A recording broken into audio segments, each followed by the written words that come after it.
Thank you for coming. My name is Eric Joseph, and I am with Freestyle Photo and Imaging Supplies.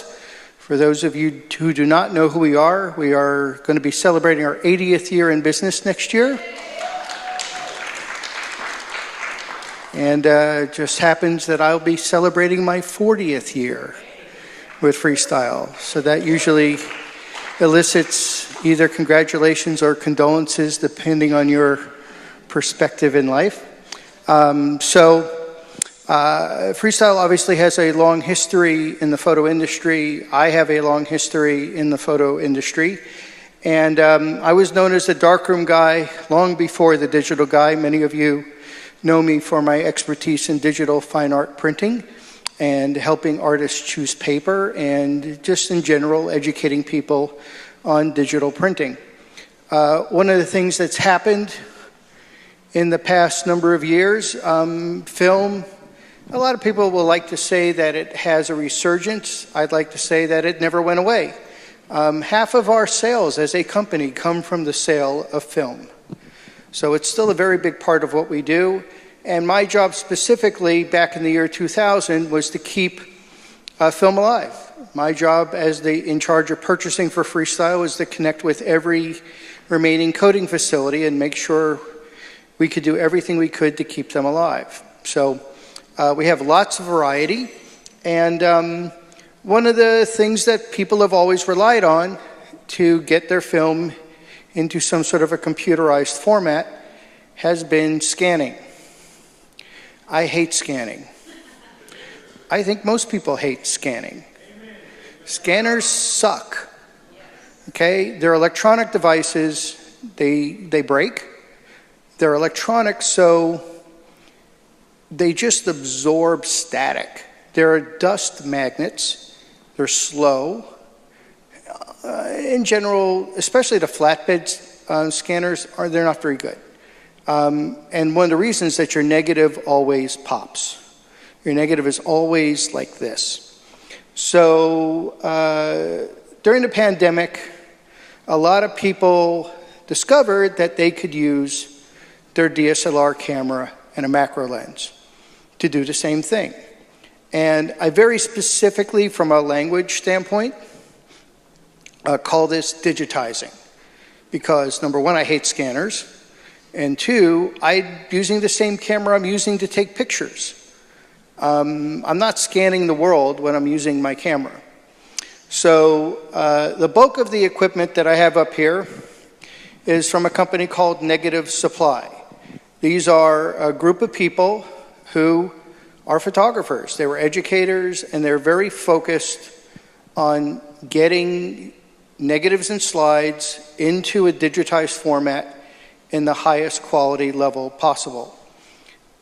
At the very base of this equipment, you have a copy stand, and they have different versions of it. That's the most expensive.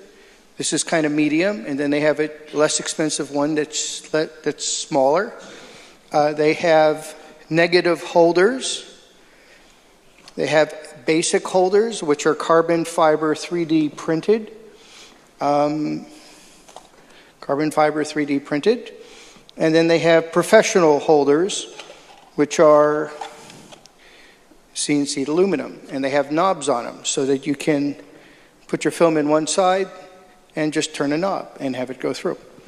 I could scan a whole roll of 35 millimeter film in 2 minutes at much higher resolution than any electronic scanner on the market. Although there are some very expensive units, like from Payco and stuff, that'll do it high speed, but they don't do it as well. So the other side of this is a quality issue.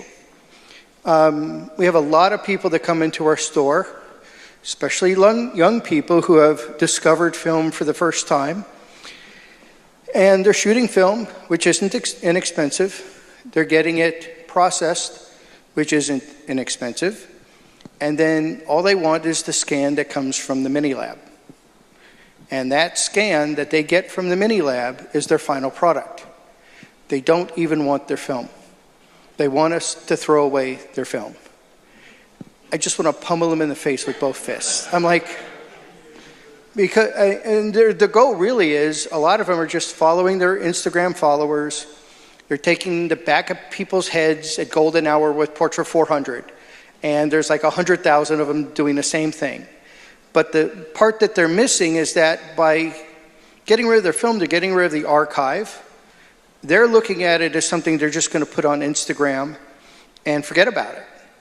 And get the likes out of it and then move on. But the reality is that you can do much more with these files. And what I also don't realize is that the Minilab scans that you get, it's a 6 megapixel 20-year-old sensor. It's really old-timey technology. So here we are. I have an Apple laptop. I am set up myself to tether in Lightroom. I've set up a tethering session, which all I really do is go right here. I have my Canon 5DS, which is a 50 megapixel camera with a 100 millimeter macro lens. It's a full frame sensor. This is kind of my sweet spot. You can do this with any digital camera. And you just have to be careful about the lens. The lens is really the key to this whole thing, because this is one of the best lenses Canon has ever made. It's spherical, so you don't get any chromatic aberration or distortion in the corners. So I'm simply going here, and like, you can see this, right? Yeah, okay, good, it's big. I'm going here, and I'm gonna activate a stop tether capture. We're gonna go start tether capture.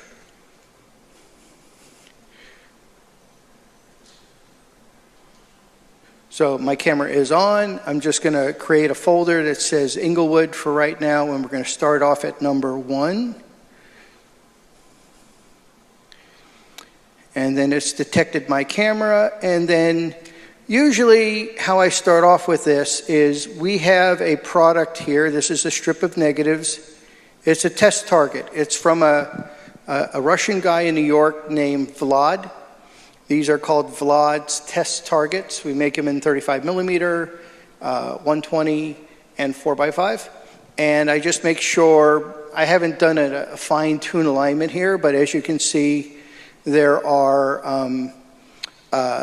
dots and numbers, and I can check my corners, and I can also use the Canon EOS utility and zoom in like 16 times and really check my alignment.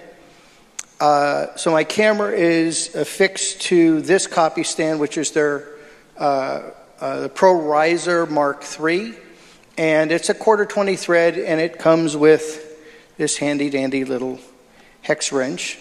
So it just goes in here, and then when you're done with it, you can got a little slot for that. So you can do all the way up to 4x5 on this riser. So just from experience, I know that my exposures, I start off at f8, so I want to have the suite of the lens. I've also got a little bit of depth of field there. My exposures are generally 1/140th of a second, depends on the density of the negative, of course. I set my camera to the lowest ISO. You can see right here, I have all of my camera settings here. And then the light sources that negative supply has are set for 5000K, and they range in color temperature from 95 up to 99, or sorry, color rendering index. Color rendering index is really important for color accuracy. A lot of people get the 99s. If you're doing black and white, you can certainly get away with the 95 or 97 because you're not really worried about color. So I've got my white point set. I've got my ISO set to the lowest that my camera can be set to. And then I can push the exposure button here or the F12 key on my keyboard. So I'm going to take Vlad's test target out, and I'm going to take I got a string of negatives here.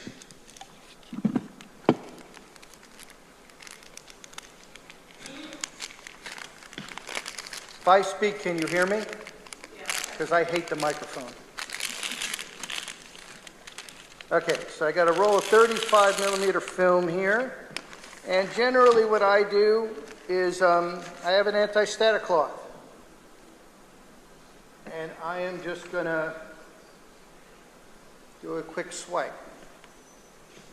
Also, we just got these in. You can't see it. It's a really long microfiber cloth that literally is going from all the way over this table, because this roll of film is going to come in and it could go off the edge of the table and stuff. So I have a smaller table at home. It's perfect. So I'm going to, let's see, where am I here? I can't. I'm getting blinded here. Okay, I'm just going to put it. So a lot of people will talk about whether or not it's good to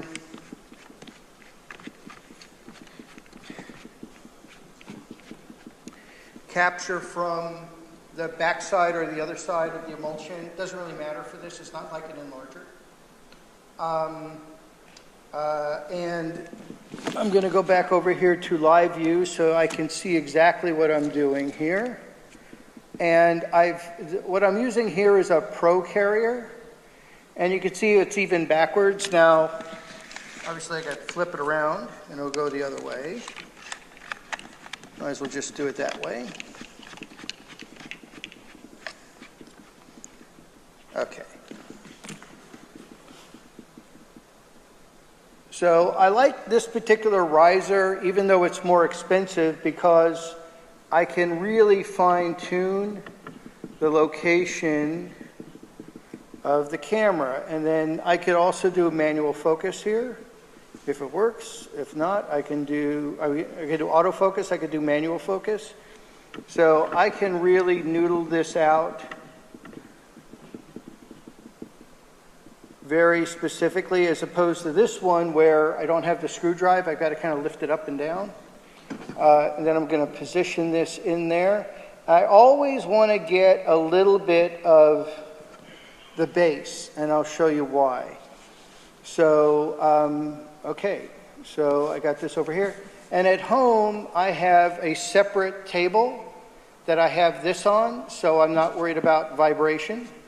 And I have 2 monitors as well. So, but this is going to work out nicely. So I'm going to go boop.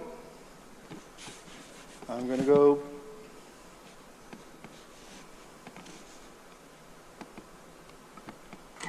There we go. Okay, so there's one. And I'm going to go here. Now, the Pro carriers I find are excellent for rolls of film. The basic carriers, which are obviously less expensive, they're carbon fiber 3D printed. They are better for when your film is in strips. So I'm not going to go through the whole roll because we're short on time, but I'm just going to take a few of these here, make a few other random ones here.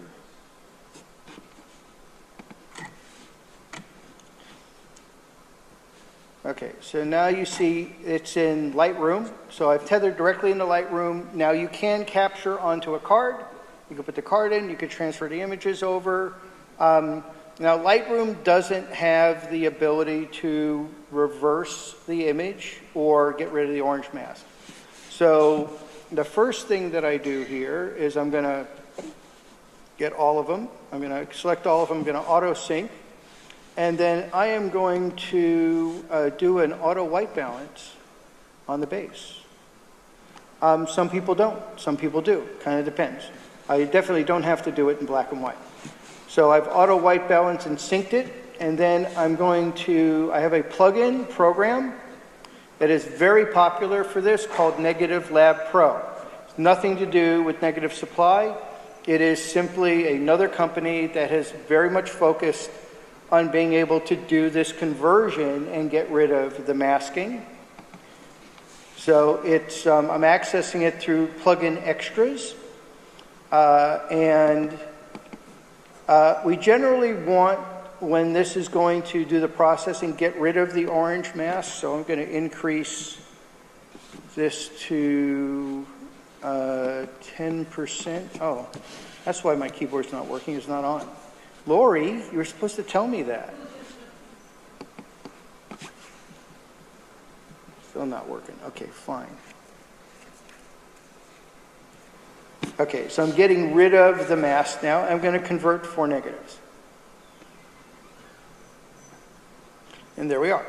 So the color negative did a conversion very quickly. Now you can have various settings here, right? You can see, I don't know if you can you see that?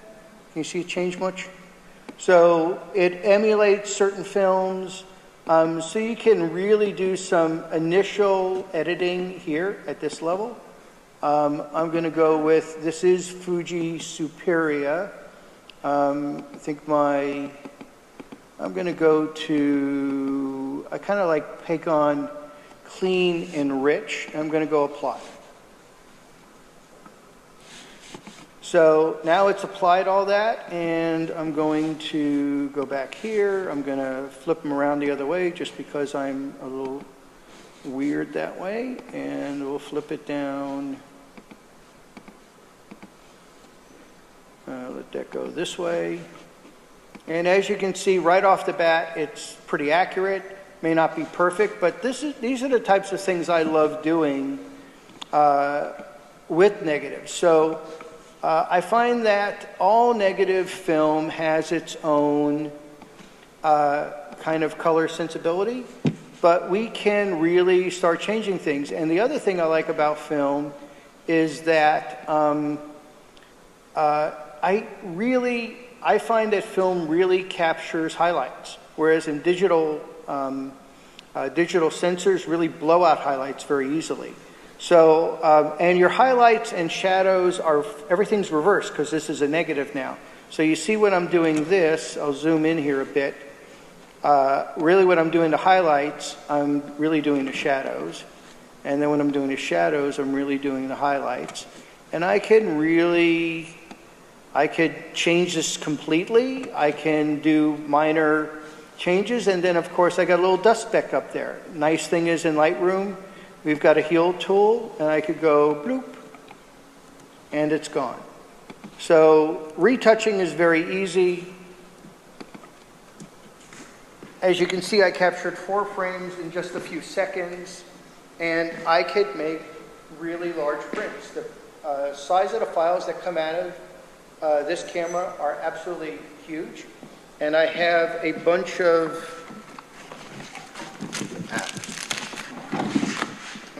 sample prints. And I have sample prints of a brand new film from Kentmere. Well, actually from Ilford, under their Kentmere brand. This is Kentmere Pan 200. And so my workflow now is I shoot film, I digitize it, and then I print digitally. So these are all digital files off of my inkjet printers. You can also send those digital files, to a light jet or anything. But the quality, I think, is really amazing, and it's fast, and it's easy, and all of this stuff that I have up here, in fact, here's an image I did with old Tri-X. I don't know where the lights are here. Old Tri-X, so old, I don't even know how old it is, and it still looks magnificent. It's a shot I did of the Disney Center. And I got a bunch of color ones as well. So we have negative holders for 35 millimeter. Like I said, these basic carriers, you're basically just pushing the film through. But every carrier has embedded in it an S-curve, so the film goes in, it goes down, it goes across, comes back up, and it keeps the negatives totally flat as opposed to an electronic scanner. Can that have little slides? 35 millimeter slides? 35 millimeter slides?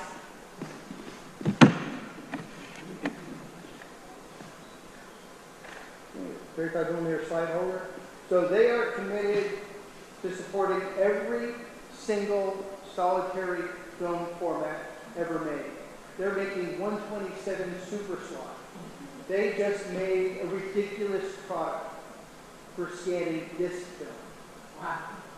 You would be amazed at how many people still have disc film, discs of film from disc film. In fact, I just got back from a conference called the Photo Managers Conference. This is a group of people, hundreds of people all over the country who have set themselves up as businesses for the masses to be able to take their archives of either digital images, of slides, prints, whatever, and digitize them and put them into a program called Milio, which I've never used, but it's a data asset management organizing tool. So, and these people, you would like bring your box of stuff to them or send it to them and they'll just scan it all in and put it into this program. They're getting tons of people with disc film. Crazy how many of those little wheels that people have. And the holder is expensive. I mean, how many did they sell? Maybe 20 a year? But there's this huge demand, and there's a few photographers who really focus on those disc cameras. So this is the holder. So how this kind of works here is, so I have a light source. The light source that I have here, very bright. That's why my exposures are so short. They also make 4x5 light sources, very even, really high quality.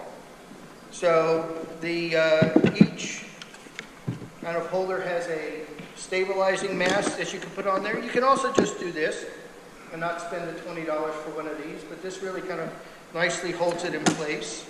And then the slide holder goes right there. Now, these are hoods, so I'm shooting away here, but the nice thing is that this particular lens has this really long hood, so I can get almost right up onto the film. Well, if I didn't have that, I would want to filter out the light. I don't want the bleed. So this is actually a hood for the slide holder.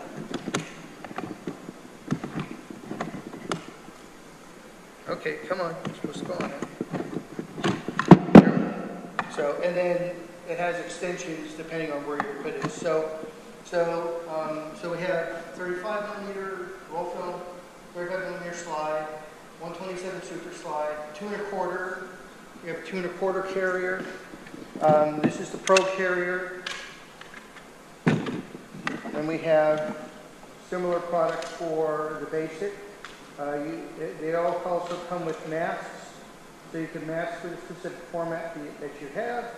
And then you can also get full frame, full border capture cassettes as well. So this will go right up to the edge of the frame, and then you can get full border cassettes for them as well. They're about to come out within the next few weeks, a new universal 4x5 carrier. It is going to be expensive. It is a sandwich. It's all custom milled, has 2 sheets of anti-Newton glass, and you'll be able to have masks for every format of film, 4x5 and smaller. They're also coming out with a stand that's about twice the size. People want to start using this stuff for doing flat artwork as well. So there's all sorts of, they're always innovating, they're always coming out with new stuff, but they're also looking at customer demand and asking, they're looking at their reviews online and the customer feedback, and they're constantly creating new stuff. The nice thing is that this stuff is not changing for a couple of years. For a while, they were like changing it all the time, and people are like, no, stop, I just got this, stop doing anything. So this is pretty much settled now, and then you'll be seeing new products coming out. So black and white, same thing. It just Negative Lab Pro also inverts that. Okay, questions? I won't do that real quick. Okay, he's down in front. Is there a large quality difference between using a full-frame camera and an APS-C? Question is, I've learned that. I've learned to repeat question. Is there a big difference between full-frame sensor and APS-C? It's not really about the sensor. I mean, it really depends on how big you're going to go up, right? So these are 13 by 19 prints. I use a Canon 5D Mark III, which is a 24 megapixel camera, full frame, yes. I did 44-inch wide prints from that. I could very easily do that with my 50 megapixel, but you could do it with an APS, you know, what we call crop sensor camera, but you might not want to use a 100 millimeter lens. You might want to use a 50 millimeter macro, right? So you just got to find where that sweet spot is, but it's about getting it into a digital format and then figuring out what you want to do with it. If you're just, again, posting it on the web, who cares, right? It could be pretty low resolution, but if you're going to print like I do, I want to have it the highest resolution that I can. So, and that 5DS, which they discontinued 4 or 5 years ago, that was a $4,000 camera, brand new. They're $965 now. I just got one. And then the macro lens, that's a pretty expensive lens, but you can get them used for about $600. So, but that's, I mean, I've seen people do this with Sonys and Nikons and Leicas and all sorts of things. There was another question. Yeah, I have a question. Overlay, do you have any recommendation on what to capture, say, a 6x6 negative? So I'm doing, I have 6x4.5 here. I'm still using my 100 millimeter macro lens. I'm just making it larger. It just goes higher. So 100 millimeter is kind of my sweet spot, but it's also because that lens is magnificent. I mean, that's the sharpest, one of the sharpest lenses Canon ever made. So it's about lens sharpness more than anything else. If you get, like they have a shorter one of these, you may not be able to do it on that, right? You just got to get the distance. Also, I probably have to use some sort of a little masking device in order to get it just right, because the 6x6 is square versus... Right, these come with these masks. Each one of these comes with a 6x4.5, 6x6, 6x7 mask, so you can mask the edges and stop the bleed through. One other thing that I'll mention, because I do shoot 6x4.5, is obviously my negatives come out like that, but you can see that, right? It's going up and down rather than this way, right? So if I put this here to get most of my sensor, capture it interferes with the column. So I got an L bracket so that I mount the L bracket on there. Then I put the camera on that so the sensor's going the other way. There's a little trick that I found. I got an inexpensive one for about 18 bucks. Laura. Yes. I'm just transferring digitizing slides. So I need that hood thing. So the hood thing is brand new. You probably didn't know about it. Yeah. So Lori got this light source with that holder, but they didn't have the hood yet. So if you're in a dark room, you don't need a hood. But if you're in a light room, you're getting all the spill, you know, in there, the hood definitely helps. So yeah, you need it. Now she's not even using one of these stands, she's using a tripod. So you don't have to use their stands. Really the whole thing for me is it's about the nice, bright, evenly illuminated, high color rendering index light source, the negative holder. You want to get the stand great. I mean, this stand is like $800. Okay, this one's more like $300, right? I've seen people go online and pick up Kaiser stock copy stands or Bessler copy stands for relatively inexpensive. That's not it's just, you got to just have it go up and down. Somebody saw my cart earlier and said, oh, did you bring it in larger? Well, kind of, yeah, kind of is an enlarger.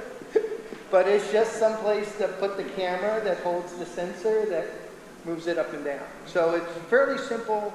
If you get online, there's a lot of resources, Facebook groups that talk about this. And as always in photography, people take sides and they talk about what's great and what they think is the best. And a lot of it is just kind of trial and error, but you can see it's fast. It's really, I mean, I'm capturing 50 megapixel images in like a 20th or 40th of a second.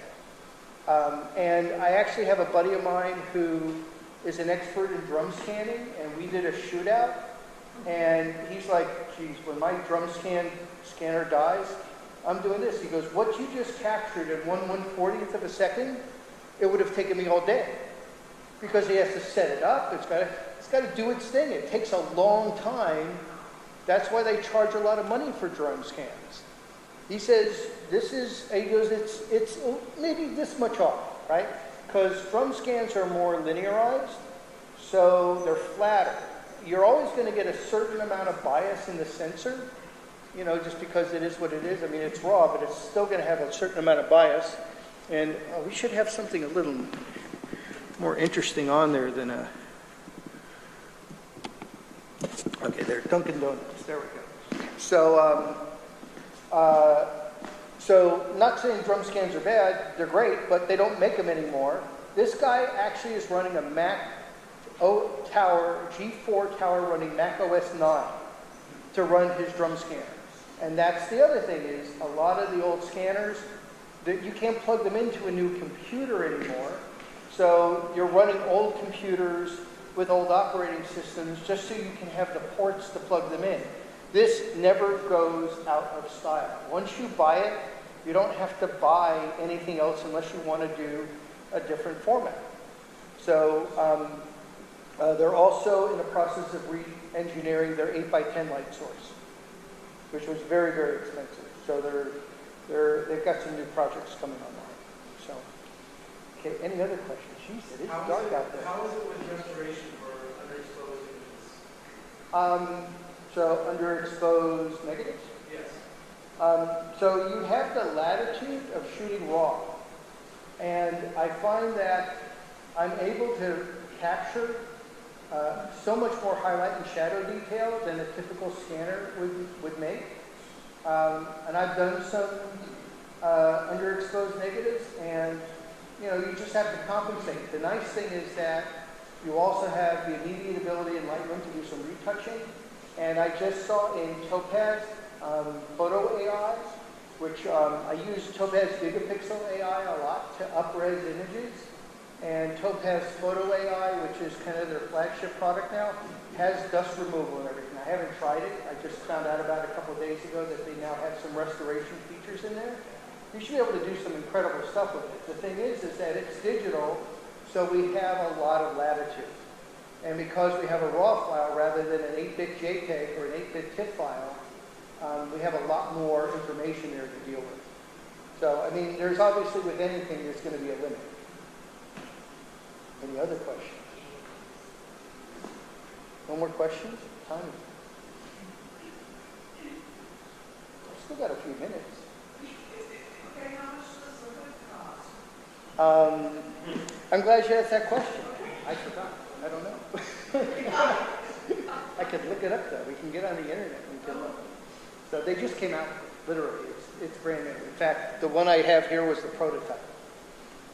So they just released it. Anyway, okay. So does anybody want to see anything else? Okay, well, let's take a break till the next panel discussion. You want to come up? I have the pictures. You can take a look. You can take a look. Come on up. Okay, this is your one for. Holy shit. That's fucking fantastic. Yeah, it's beautiful. Shit. And then I've got. Your grain is so dreamy. It's really Yeah, and then I've got here's an image from Baker. This is the Alien Fresh Jerky place on Honolulu Photo Rag Metallic. Oh, you don't have to come down. You come up here. Who makes this? It's called Negative Supply. That's the name of the company. So how do you... So all of those are the new Kent Bearcan 200 black and white film, and then this is what's Cinestill's double X. wow. So those are all 35 millimeter. This is Kodak. Yeah. So this is Cinestill's just blowing off the red jet so you can bring your camera. And these are that's from Kodak Tri-X. This is a dream. Well, I mean, see, the thing is, in film, I want grain. In digital, I don't want grain. Yeah. Right? Yeah. So, and then here's the Denver Art Museum with Orlo AC 500. Franny, Papa, come. This is a black and white cine film, also from Inglewood. These are our Arista EDU black and white. This is our new I want to take a picture of this setup. Just give me 1 second. So how do you know how many hoods you need to buy? Because I see that they're separate, It comes with, it usually has two. two. Yeah, and then you could buy an extender. Okay. Thank you, Eric. See you soon. Work on my new ones.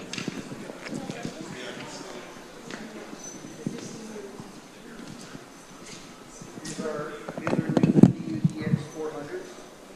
I mean, the thing I love about this is that I'm still retaining the honor and integrity of the film.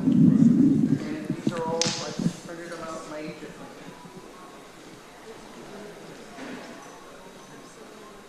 Thank you. I got lots of,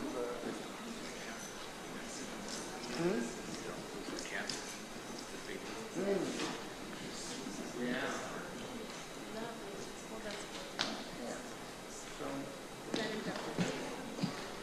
No, that was actually in Tucson. I don't know if it's in Tucson, but it could have been Joshua Tree.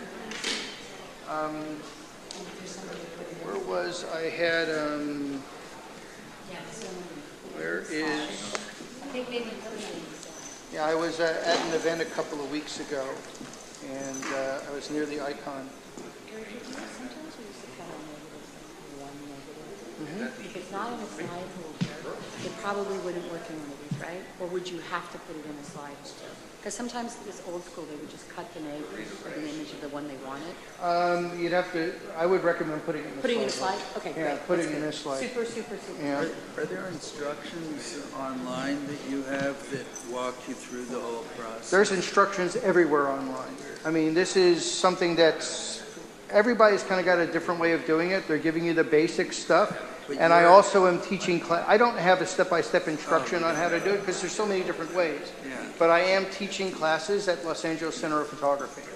Where's that? That's in downtown Los Angeles. They're in Little Tokyo. And they're a nonprofit photographic education organization that's really the hub for photo education that's outside of the college and university system for our area. It's LACP, the organization is called LACP, or the Los Angeles Center of Photography. Oh, thank you. Yeah, and I teach LACP. classes up there. How And then often? also, I teach a few times a year there. I also teach digital fine art printing. And then if you take my card, you can always come to Freestyle and we can walk you through it there. Thank you. Thank you. You're welcome.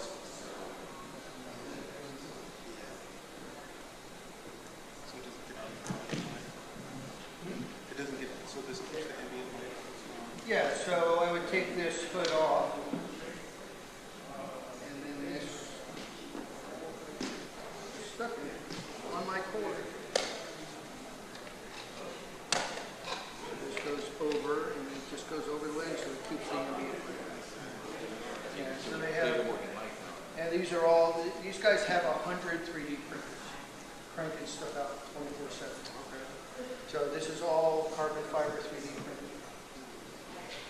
So, and then you don't have to get the mask or, well, you just,